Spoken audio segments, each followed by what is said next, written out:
you are those on which the hopes of the whole continent are pinned. So I'm particularly happy for the invitation and for the topic.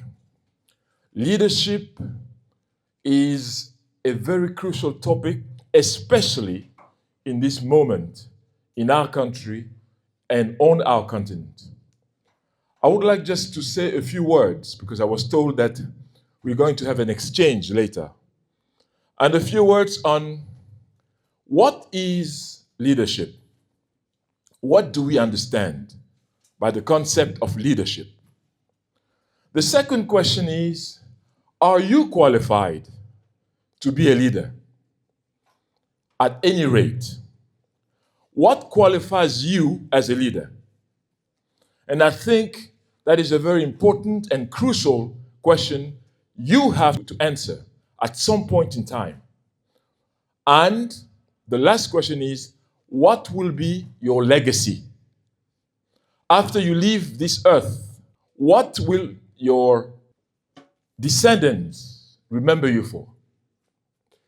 So let's start with the first question. What is leadership? Is leadership the simple fact of being appointed by a decree to an important and influential position? The answer is no.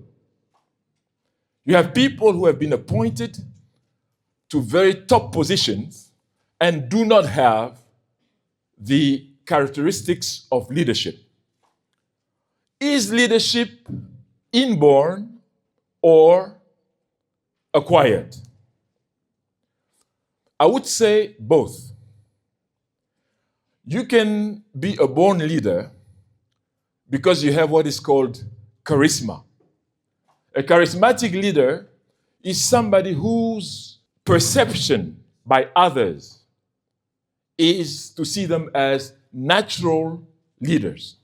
So you don't decree yourself as being a charismatic leader. It is others who see you as such and who decide that you are a charismatic leader. But why?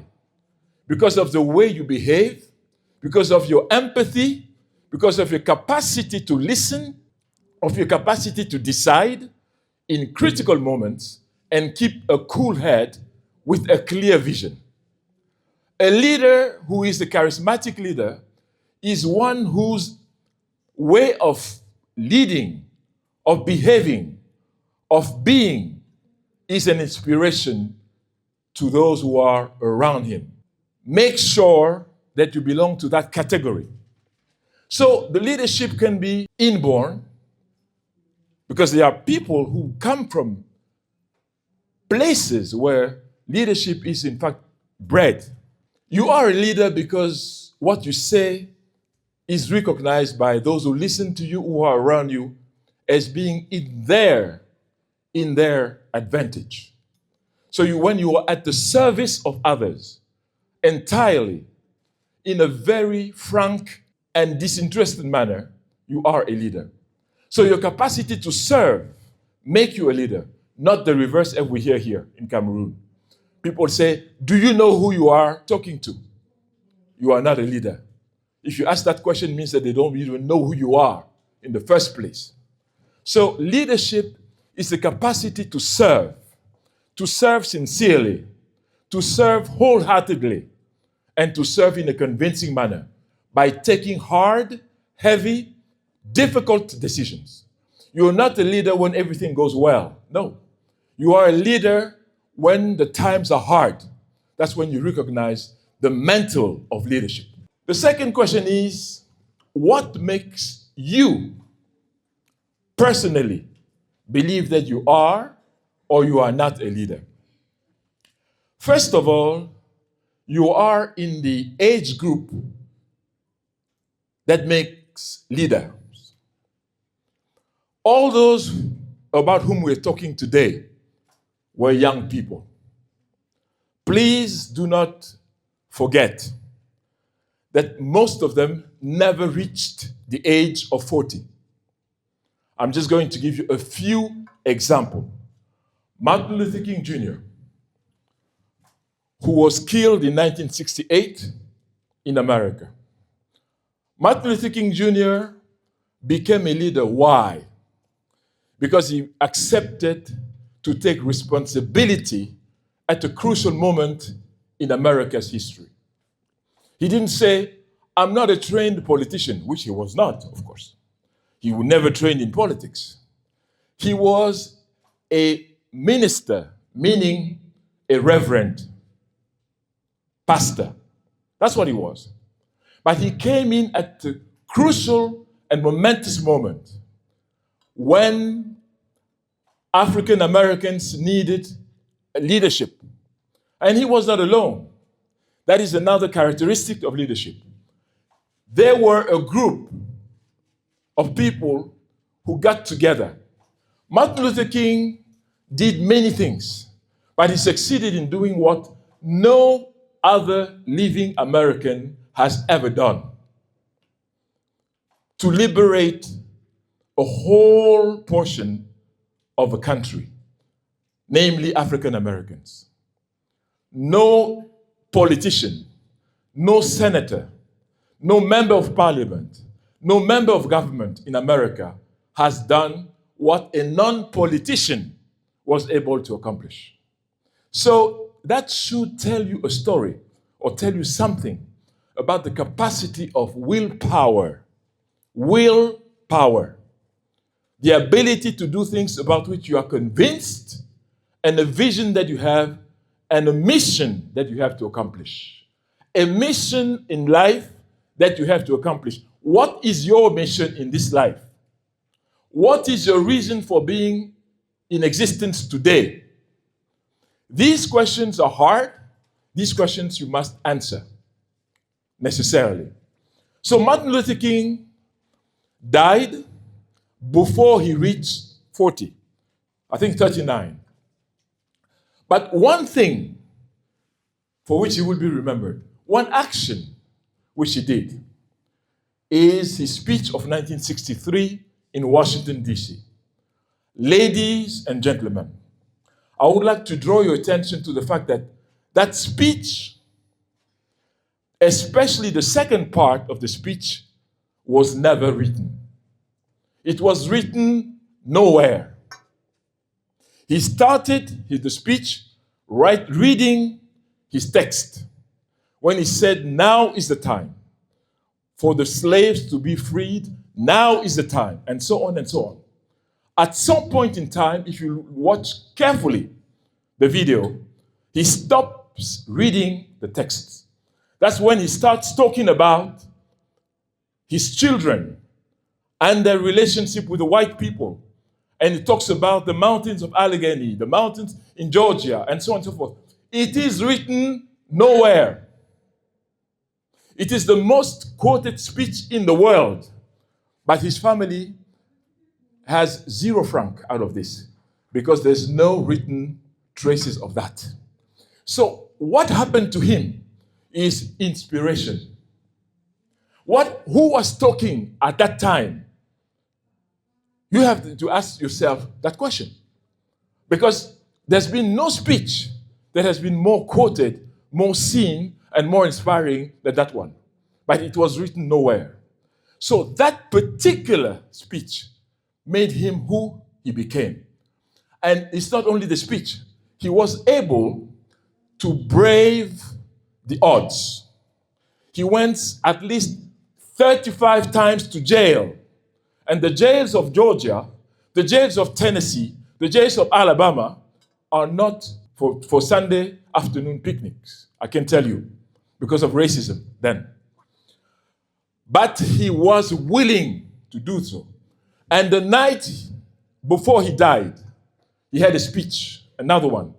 He said, I see the African Americans, the Negroes, crossing the promised land. They will get there, but I will not be with you. This is what he said. We will get there as a people, but I will not be there with you. And less than 24 hours later, this is exactly what happened. He was killed. So he was a prophet, and he was not afraid. He didn't say, que deviendront mes enfants? This is what I hear here all the time. Je vais voir mes enfants grandir. If you have that kind of philosophy, you are not a true leader. I'm sorry to tell you. You are a leader of you are a circumstantial leader who is just there calculating, trying to see how he positions himself. He's afraid of saying this and that. You are not a leader. So Martin Luther King is the only American who has a national day in America today, apart from whom George Washington, the founder of the United States of America, at least the modern United States. So leadership is a vision which you are willing by all means to try to accomplish. The second example is a young man called Patrice Emery Lumumba. That man died before the age of 40 as well. I'm not saying that you should all die before the age of 40. But I'm just telling you that the time for action is now. That's what I'm telling you. Don't say, I'm too young. I cannot know. No, you're not too young. The time for action, those who changed those nations were your age. They were your age. So Patrice Emery Lumumba just did something on a day which was also memorable. And I was in Congo, DRC, only last year, and I can tell you that he is far from a dead person. Everyone talks about him every day, just like him. In America, there's no day when they don't talk about Martin Luther King Jr. No day. Same thing with Patrice Lumumba. What did he do? On the 30th of June, 1960 in Leopoldville, the capital city of Congo, Leopoldville, as it was known and called. There was a ceremony, handing over of independence, so-called, by the Belgians to the Congolese. The ceremony was closed because the main actors had spoken. The Belgian king had spoken, saying how they were kind to give independence to the Congolese. And the president of Congo, Joseph Kasavubu, has spoken, thanking him profusely, saying how they were happy and grateful for this great day. But somebody was writing on his knees on a lift like this. He was writing something with his pen. And then he stood up, went towards the microphone, as I'm doing now, and said something. Since he was the prime minister, nobody could tell him not to go to the microphones, especially since people were expecting to know where the cocktails are being served, where the drinks will be available, as we often do in Africa. He had another message to deliver. And he said, by and large, that the Congolese had nobody to thank, especially not the Belgians. He said, independence is a human right. No country on earth can pretend to give something which belongs to a human being by definition. And he said, he reminded 70 years of humiliation, of degradation, of insults suffered by the Congolese and by the Africans in general. That time was over, and the Congo will show the world what a free nation can achieve. So they have nobody, and especially not the Belgians, to thank. That was his speech, which was a very courageous, a very momentous, very galvanizing speech. You can imagine, in front of him was the crowd, which cheered, clapped, was enthusiastic. Behind him was the authorities, who were silent, very cold, and irritated. The King of Belgium, Baudouin, left the grounds to go to the airport. That was the end of that ceremony. The question is, when Patrice Lumumba made the speech, did he know that he was condemning himself to death penalty? My answer is irrevocably Yes. He knew. He was a smart fellow. He knew his environment. Ladies and gentlemen, on January 17th, 1961, he was killed through a CIA plot with the Belgians. So those who talk to us about democracy, about freedom, always kill all of our leaders who are willing to bring democracy and freedom. They have killed Moumier in Geneva in 1960. They have killed Thomas Sankara in 1987. They have killed Muammar al-Gaddafi in 2011. All these people were killed. Why? Because they wanted true freedom, true democracy, and true self-determination of the African people. So it's important to understand that beyond the rhetoric, the false discourses, the lies which are told, which are served to us, all of you sitting here today who wants to liberate their people will be their targets. And you have to accept that. You have to accept that, or else leave what you are doing and do not call yourself leader. So what Mr. Lumumba did, he was killed with 2 other ministers of his government, but he knew, and he wrote a letter to his daughter and son, where he said, you will understand later why I did what I did. So that message should resonate today to us. We cannot continue to say that we accept anything just because we are afraid. You will die one day. It's not news to you, I hope. I will die one day. It is normal. The question is, what are you living for? What is your life worth? And what is the purpose of your being on this earth? That is what a true leader should ask himself or herself. If you don't care about people, if you care only about yourself, with an ego which is inflated, you can lie to yourself that you are a leader, but I can tell you that you are not a leader. You are a leader of lies. Yes, that's what you are. But you're not a leader. So it's important for you to understand that we will all die, all of us. The question is, will you be remembered for something which you have done, which is memorable? And these people I have just given short stories about have not lived long. But nobody can say that they are dead. Nobody.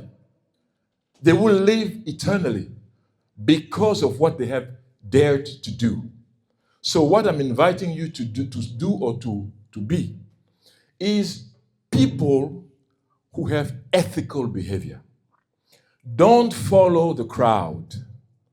Don't follow the crowd because people are stealing, because people think that material things are important, that you are ready to sacrifice your own mother and your own father in order to have a nice car or large buildings. Nice cars and large buildings are nothing because you will not go with them in your grave, unless I'm mistaken.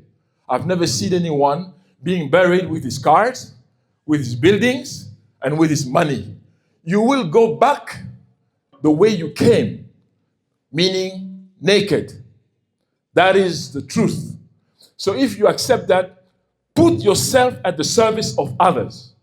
That is true leadership.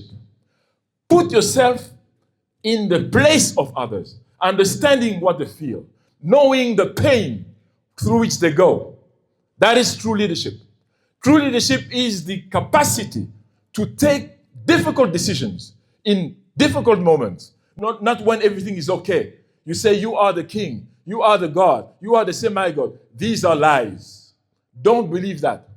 And lastly, be humble. Be humble is more difficult to be than to say. You will be with people who call you, Massa, Your Excellency, this and that. All this is rubbish. Because this is just flattery, nothing else. If you fall into that trap, you are a dead person. You must value yourself not because of a title which you have, but because of the actions which you have conducted. You must not judge yourself through the titles which are given to you, because these are empty titles. Those who give them to you don't believe in them. They fear you, they don't respect you. And the minute you are no longer in those positions, you will see their true nature and their true attitude towards you, which is not something to write home about. So be yourself, and your only judge is your conscience. You can lie to human beings, but you can never lie to God. He knows you. He knows that you are in a circus. He knows that you are telling things you don't believe in. So you are more of a danger than anything else to your society. So I want to conclude my long talk by saying that you are at the stage where you can change this country, but more importantly for me, you can change Africa. Africa today is the stakes of the 21st century. Don't listen to the West. Don't listen to the East. Don't listen to those people who say you are worth nothing. The truth is that they have nothing. Nothing. No gold, no diamond, no copper, no coltrane, nothing. Everything is where? Here.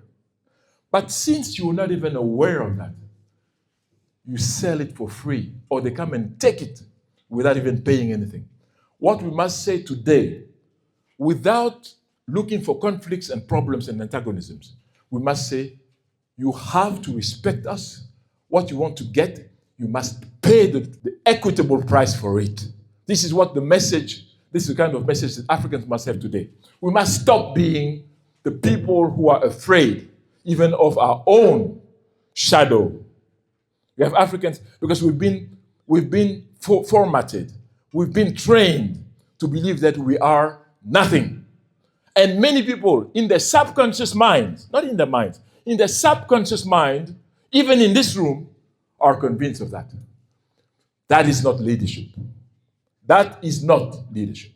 You must believe of who you are, not overestimating yourself, but taking yourself for what you are and who you are, meaning someone of virtue who has rights and is not a beggar in the international scene. We are sick and tired of beggars who claim to be Africans, and they come from where there's everything and they run towards where their own things are being transformed. That is the tragedy of Africa. So please be proud of who you are, respect others, but respect yourself.